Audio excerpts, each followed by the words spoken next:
आगे दूसरे दिन अमरनाथ 10 बजे ही दर्जी की दुकान पर जा पहुंचे और सिर पर सवार होकर कपड़े तैयार कराए।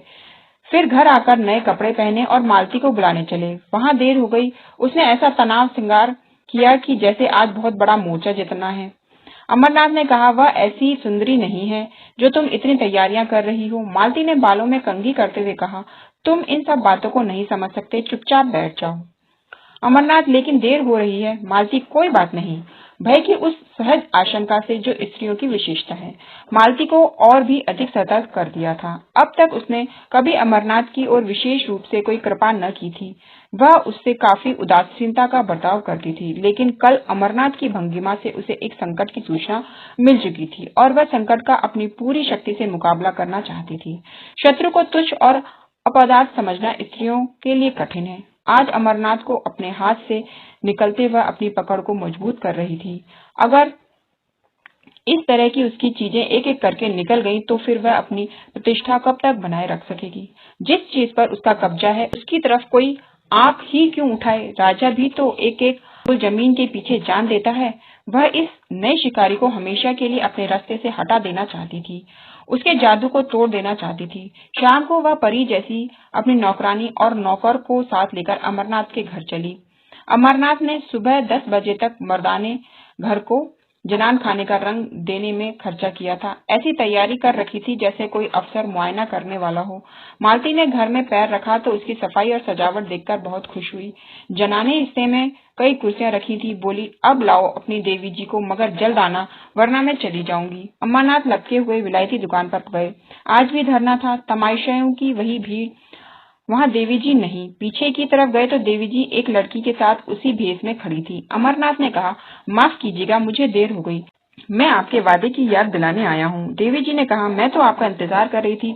चलो सुमित्रा, जरा आपके घर हो आए। कितनी दूर है? अमरनाथ, बहुत पास है, एक तांगा कर लूंगा। 15 मिनट में अमरनाथ दोनों को लिए घर पहुंचे। मालती जी ने देवी को देखा और देवी जी ने मालती को। एक किसी रईस का महल था आलीशान, दूसरी किसी फकीर की कुटिया थी छोटी सी तुच्छ। रईस के महल में आडंबर और प्रदर्शन था, फकीर की कुटिया में सादगी और सफाई।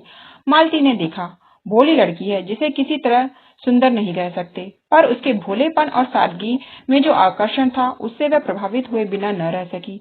देवी जी ने भी देखा, एक बनी संवरी, बेधड़क और घमंडी औरत है जो किसी न किसी वजह से उस घर में अजनबी सी मालूम हो रही है, जैसे कोई जंगली जानवर पिंजरे में आ गया हो।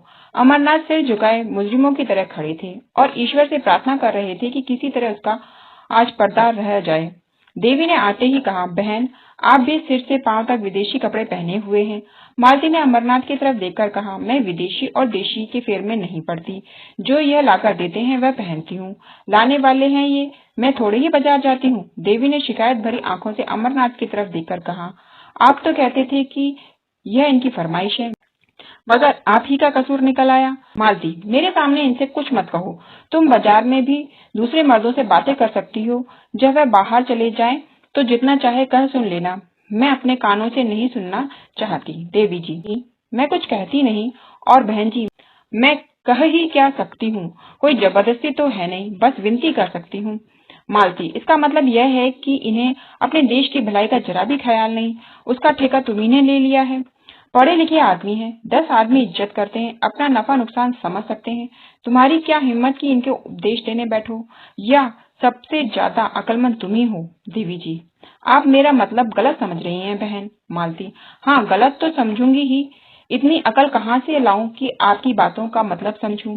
खद्दर की साड़ी पहन ली, झोली लटका ली, एक बिल्ला लगा लिया, बस अब अख्तियार है, जहाँ चाहे आए जाएं, जिनसे चाहे हंसे बोले, घर में कोई पूछता नहीं तो जेल खाने का भी क्या डर। मैं इसे हुड़दंगापन समझती हूँ जो शरीफों की बहू बेटियों को शोभा नहीं देता। अमरनाथ दिल में कटे जा रहे थे, छिपने के लिए बिल ढूंढ रहे थे। देवी की पेशानी पर जरा बल न था, लेकिन आंखें डबडबा रही थी। अमरनाथ ने मालती से जरा तेज स्वर में कहा, क्यों खामखा किसी का दिल दुखाती हो? यह देवियां अपना ऐश आराम छोड़कर यह काम कर रही हैं, क्या तुम्हें इनकी बिल्कुल खबर नहीं?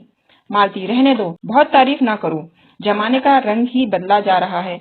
मैं क्या करूंगी और तुम क्या करोगे? तुम मर्दों ने औरतों को घर में इतनी बुरी तरह कैद किया कि आज वे रस्म रिवाज शर्म हया को छोड़कर निकल आई हैं और कुछ दिनों में तुम लोगों की हुकूमत का खात्मा हुआ जाता है, विलायती और विदेश दिखलाने के लिए है।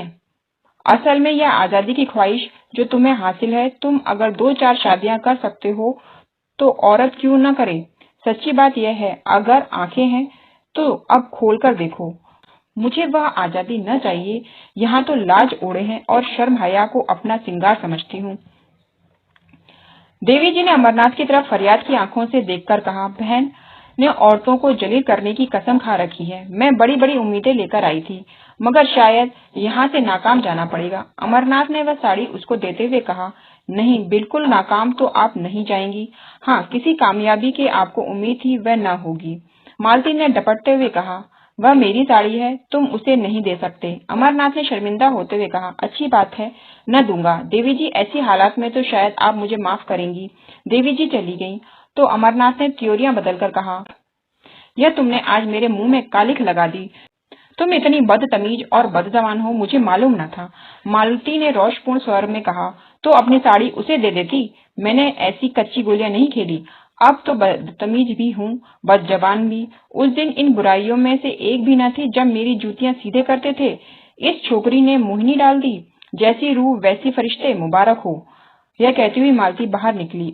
उसने समझा था जबान चलाकर और ताकत से वह उस लड़की को उखाड़ फेंकेगी, लेकिन जब मालूम हुआ कि अमरनाथ आसानी से काबू आने वाला नहीं तो उसने फटकार बताई। इन दामों अगर अमरनाथ मिल सकता था तो बुरा न था। उससे ज्यादा कीमत वह उसके लिए न दे सकती थी। अमरनाथ उसके साथ दरवाजे तक आए। जब वह तांगे पर बैठी तो विनती करते हुए बोले, यह साड़ी दे दो न मालती, मैं तुम्हें कल इससे अच्छी साड़ी ला दूंगा। मगर मालती ने रूखेपन से कहा, यह साड़ी तो अब लाख रुपए पर भी न दे सकती। अमरनाथ ने त्योरियां बदलकर जवाब दिया, अच्छी बात है, ले जाओ, मगर समझ लो यह मेरा आखिरी तोहफा है। मालती ने होठ चढ़ाकर कहा, इसकी परवाह नहीं, तुम्हारे बगैर मैं मर नहीं जाऊंगी, इसका तुम्हें यकीन दिलाती हूँ। देखने के लिए धन्यवाद। Please like.